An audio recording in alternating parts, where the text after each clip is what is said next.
আগামী বাংলাদেশে আমরা প্রশ্রয় দেব না, এটা আর হবে না।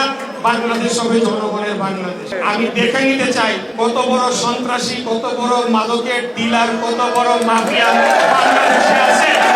যে কয়জন আমরা বিজয়ী হয়েছি, অত্যন্ত লজ্জাজনক একটা ফলাফল আমাদের জন্য। স্বৈরাচারী ফ্যাসিবাদী শাসন আমল পতনের পর অর্থনীতি একেবারেই স্থবির হয়ে পড়েছে। বিগত 1.5 বছরে কোনো ধরনের বিনিয়োগ, দেশি বিদেশি বিনিয়োগ হয় নাই এবং সামনে রোজার মাস রয়েছে, সেখানে নিত্য প্রয়োজনীয় দ্রব্যমূল্য কারসাজি চিরকালই বাংলাদেশে হয়ে আসছিল।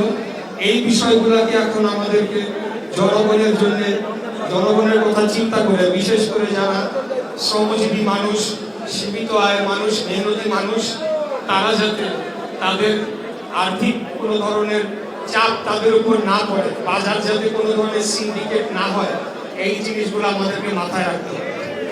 আমি বলবো যে আমাদের যে ঢাকায় আমরা দক্ষিণে আমরা যে কয়জন আমরা বিজয়ী হয়েছি, এটা অত্যন্ত লজ্জাজনক একটা ফলাফল আমাদের জন্য। এটা নিয়ে কোনো সন্দেহ নাই, এটা নিয়ে কোনো ধরনের লুকোচুরি করার কোনো কিচ্ছু নাই।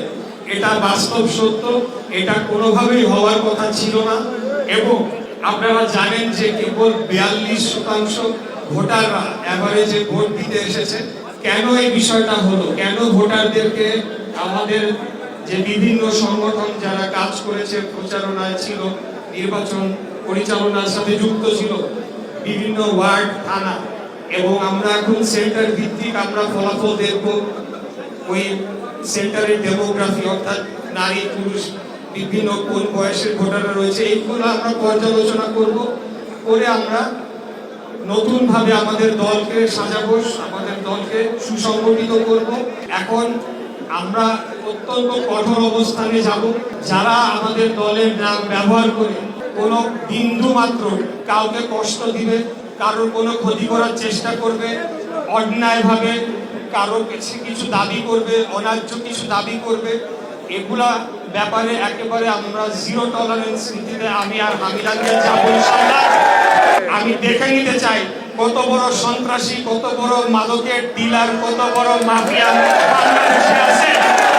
আমরা যেখানে যাব সেখানে আগে ছিল যুবলীগ, তারপরে তমুক লীগ, তারপরে শহীদ চেয়ারম্যান, অমুক ডাকাইত শহীদ, বহু সন্ত্রাসী দেখেছি।